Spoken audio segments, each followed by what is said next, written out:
किसी ने क्या खूब कहा है कि आत्मा को अच्छा बुरा सब पता होता है, लेकिन मन को समझ पाना ही सबसे बड़ी चुनौती है।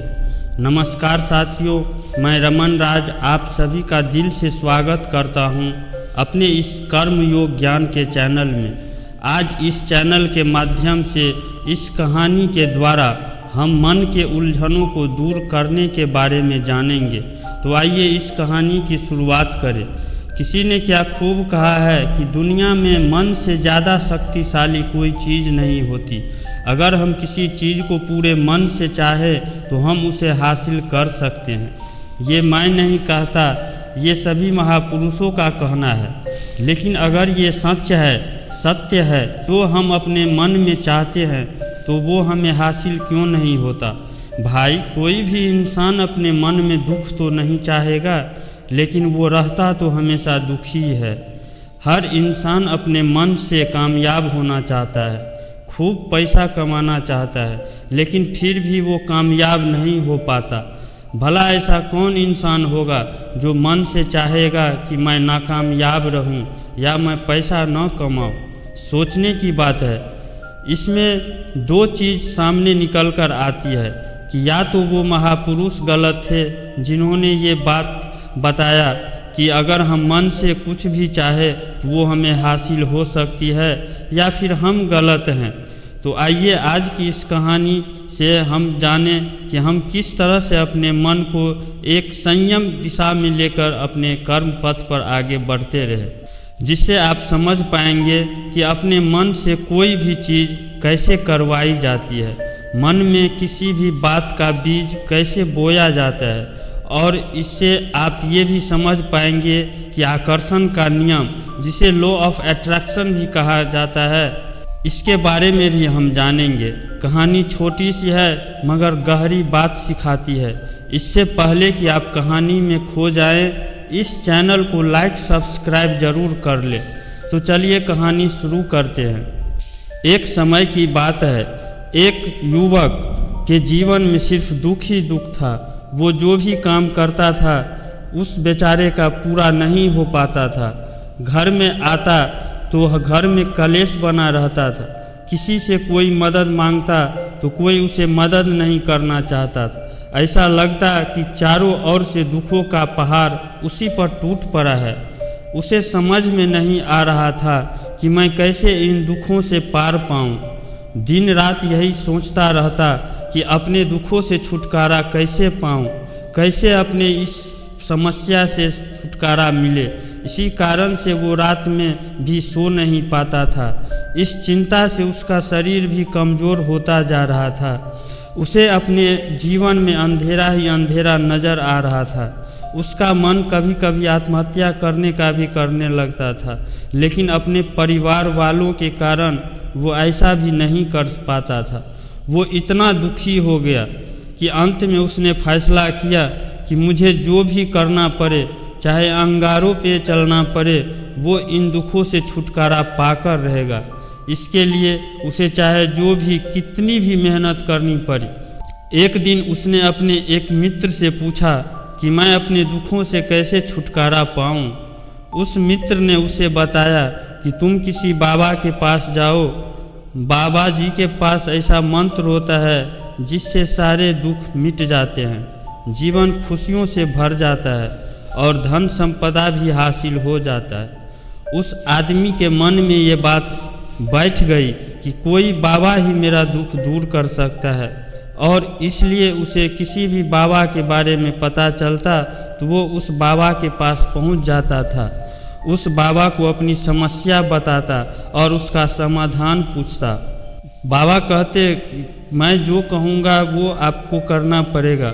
बाबा उसे कुछ टोने टोटके बता देते थे करने के लिए, और बदले में बहुत मोटी दान दक्षिणा भी ले लेते थे। वो आदमी घर आकर पूरे विधि विधान से टोना टोटका करने लगता ताकि उसके जीवन में बदलाव आ सके। मगर इसके विपरीत उसका जीवन और भी बदहाल हो गया। बहुत सारे बाबाओं के चक्कर में पड़कर बहुत सारा धन भी खर्च हो चुका था। फिर एक मित्र ने बताया कि अगर तुम किसी पंडित से घर में पूजा पाठ और हवन करवाओगे तो हो सकता है तुम्हारे घर में खुशहाली आ जाए। उसने अपने मित्र की बात मानकर उसने 2-4 पंडित को बुलाकर घर में पूजा पाठ और हवन करवाया, जिसमें उसका जो भी बचा खुचा धन था वो भी खर्च हो गया। फिर भी उसके जीवन में कोई सुधार नहीं हो पाया।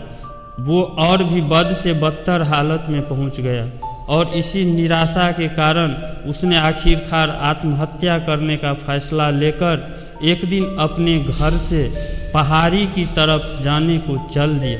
उसने ये ठान कर चला था कि पहाड़ी से कूदकर अपनी जीवन लीला समाप्त कर लूँगा, और वो पहाड़ी पर चढ़ने लगा। कुछ दूर जाने के बाद उसने देखा कि एक वृद्ध सन्यासी बाबा उधर से आ रहे थे। जब नज़दीक आए तो वो बाबा उस नवयुवक से पूछा कि बेटा इधर कहाँ जा रहे हो? ये बहुत ही खतरनाक जंगलों का पहाड़ी है, इधर मत जाओ, इधर कोई नहीं आता है।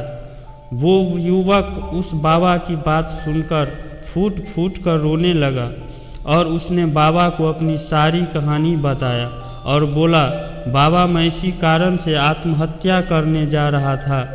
तब सन्यासी बाबा बोले, बेटा बस इतनी छोटी सी बात के लिए तुम इतना बड़ा कदम उठाने जा रहे थे? सन्यासी बाबा की बात सुनकर युवक रुक गया। उसने देखा सन्यासी बाबा के मुख पर सूर्य के समान तेज था और वो मुस्कुरा रहे थे। उस युवक ने पूछा, बाबा आप इसे छोटी सी बात कह रहे हैं? मेरा जीवन समाप्त होने वाला है। तब बाबा जी बोले, हाँ बेटा छोटी सी बात, अगर तुम मेरी एक छोटी सी बात मानोगे तो तुम्हारी सारी समस्या समाप्त हो जाएगी। तब वो युवक बोला, बाबा मैं कुछ भी करूँगा, आप मुझे बताइए, मैं अंगारों पे भी चलने के लिए तैयार हूँ। तब वो सन्यासी बाबा बोले, बेटा मेरी बात को ध्यान से सुनो। वो ये है कि तुम अभी से अपने मन में सोचना चालू कर दो कि तुम इस जीवन में बहुत खुश हो, और तुम इसे बार बार अपने मन में सोचते रहो। लेकिन याद रहे ये बात तुम्हारे जबान में नहीं आनी चाहिए। क्या तुम कर सकते हो? तब उस युवक ने कहा, हाँ बाबा जी, ये मैं तो आराम से कर सकता हूँ। तब सन्यासी बाबा बोले, ठीक है बेटा, अगर तुम इतना ही कर लो कुछ दिन, तो मैं इसी पहाड़ी वाले जंगल में रहता हूँ। अगर तुम्हें कुछ फ़ायदा हो तो बता देना। बस बेटा याद रखना कि यह बात तुम सिर्फ मन में ही सोचते रहना है कि तुम इस जीवन में बहुत खुश हो। तुम्हारे होठों पर कभी नहीं आनी चाहिए। तुम जितना सोचोगे उतना फ़ायदा होगा। तब वो युवक उस सन्यासी बाबा को प्रणाम कर जाने लगा तो पीछे से सन्यासी बाबा ने आवाज़ दी कि बेटा एक बात तुमको बताना भूल गया, तुम अभी से बंदर के बारे में नहीं सोचोगे। इतना कहकर सन्यासी वाले बाबा वहाँ से चले गए। वो युवक ने सोचा कि बाबा ने हमें ये क्यों कहा कि बंदर के बारे में मत सोचना। खैर उसने सोचा जो भी हो, मुझे क्यों सोचना बंदर के बारे में, मैं तो बस अपने जीवन में बहुत खुश हूँ, यही सोचते रहना है। मन में यही बार सोचते सोचते वह घर के तरफ वापस आने लगा। वो पूरे रास्ते बस मन में यही सोचता आ रहा था कि मैं खुश हूँ। तभी उसने देखा एक बंदर जंगल में दौड़ रहा था। उसके मन में बंदर का ख्याल आया, मगर फिर उसे बाबा जी की बात याद आया कि बंदर के बारे में नहीं सोचना है। तो वो फिर से मन में मैं बहुत खुश हूँ सोचने लगा और घर की तरफ आने लगा। जब वो अपने मोहल्ले में पहुँचा तो देखा एक मदारी मोहल्ले में बंदर का नाच नचा रहा था।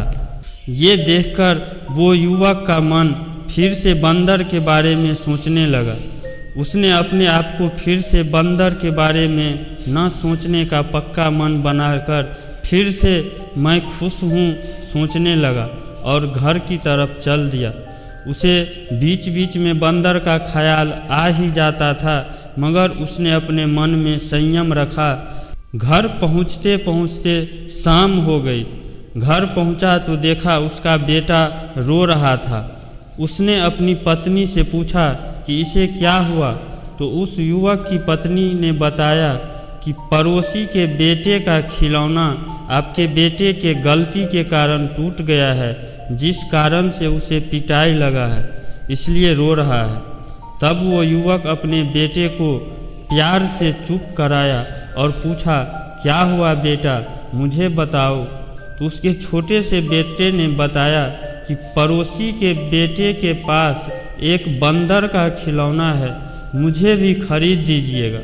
सुनकर उस आदमी को अपने कानों पर विश्वास नहीं हुआ कि यहाँ भी फिर से मन में बंदर का ध्यान, और आखिर उसके साथ ये सब क्यों हो रहा है। बार बार उसके साथ बंदर वाली घटना का जिक्र क्यों आ रहा था। उसने जैसे तैसे बेटे को चुप कराया और उसे सुला दिया। कुछ देर बाद उस युवक की पत्नी आई और आकर के बोली, देखिए जी, कल अपने बेटे को भी बंदर वाला खिलौना ला दीजिएगा। इतना सुनते ही युवक ने कहा, चल अब चुप हो जा बंदरिया, और अपने बंदर को खाना दो, भूख लगी है। फिर उस युवक को ध्यान आया कि वो अचानक से क्या बोल गया। उसकी पत्नी भी हैरानी से उसके तरफ देखने लगी। उस युवक को अपने आप पर गुस्सा आ रहा था कि ये क्या हो रहा है मेरे साथ। वो पूरी रात सो भी नहीं पाया। सुबह होते ही वो फिर से पहाड़ी वाले जंगल की तरफ चल दिया। उसका मन फिर से अशांत होने लगा था। वो जैसे तैसे उस सन्यासी बाबा के आश्रम पहुंचा। वहां देखा तो बाबा जी एक पेड़ के नीचे ध्यान मग्न बैठे थे और उस पेड़ पर बहुत सारे बंदर उछल कूद कर रहे थे। ये देखकर उसका सब्र का बांध टूट गया और उसने सन्यासी बाबा के पैर पकड़ लिए और पूछा, आखिर मेरे साथ ही ऐसा क्यों हो रहा है।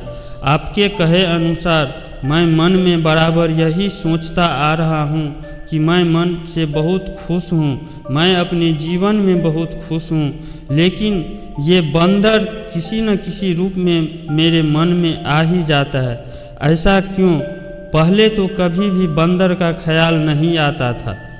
तब वो सन्यासी बाबा बोले, बेटा यही बंदर तुम्हारी समस्या है। तुम समस्या के बारे में, अपने विफलता के बारे में सोचते रहते हो, जिससे तुम अपने लक्ष्य से भटक जाते हो और वो समस्या तुम्हें बार बार परेशान करता है। ये बंदर हमेशा की तरह कल भी इस पेड़ पर था, मगर तुम्हारे मन में नहीं था, इसलिए तुम्हें कुछ दिखाई नहीं दिया। तुमने बहुत सारे मदारी का खेल भी अपने जीवन में देखा होगा, बहुत सारे खिलौने भी देखे होंगे, मगर उस वक्त तुम्हारे मन में बंदर रूपी समस्या नहीं था। मगर कल मैं तुम्हारे मन में बंदर के बारे में नहीं सोचने के लिए बोला तो वो किसी न किसी रूप में तुम्हारे मन में बैठ गया और हर जगह तुम्हें बंदर रूपी समस्या नज़र आने लगा। बेटा यही बंदर तुम्हारे जीवन की समस्या है। अगर तुम अपने मन में हमेशा सर्प यानी सांप के बारे में सोचोगे तो कहीं अगर तुम्हें अचानक से कोई रस्सी का टुकड़ा भी नज़र आ जाए तो वो भी तुम्हें सांप का संदेह करा जाएगा। इसलिए बेटा अपने कर्म पथ में कोई भी परेशानी हो उसे नज़रअंदाज करके अपने जीवन के कर्म पथ में अपने लक्ष्य के प्रति पूरी निष्ठावान रहकर कार्य करते रहो। यही हमारे जीवन का मूल मंत्र है। दोस्तों, आशा करता हूँ कि आप लोगों को इस कहानी का अर्थ समझ में आ गया होगा। अच्छा लगा हो तो एक प्यारा सा लाइक कमेंट करके सब्सक्राइब बटन ज़रूर ऑन कर लीजिएगा। जाते जाते बस एक बात कहना चाहूँगा कि शरीर से विकलांग व्यक्ति तो चल सकता है, शरीर से विकलांग व्यक्ति तो चल सकता है, मगर जो मन से विकलांग हो गया वो कभी भी नहीं चल सकता। धन्यवाद दोस्तों, मिलते हैं किसी और ऐसे ही नई कहानी के साथ। तब तक के लिए आज्ञा दे आपका अपना चैनल कर्म योग ज्ञान।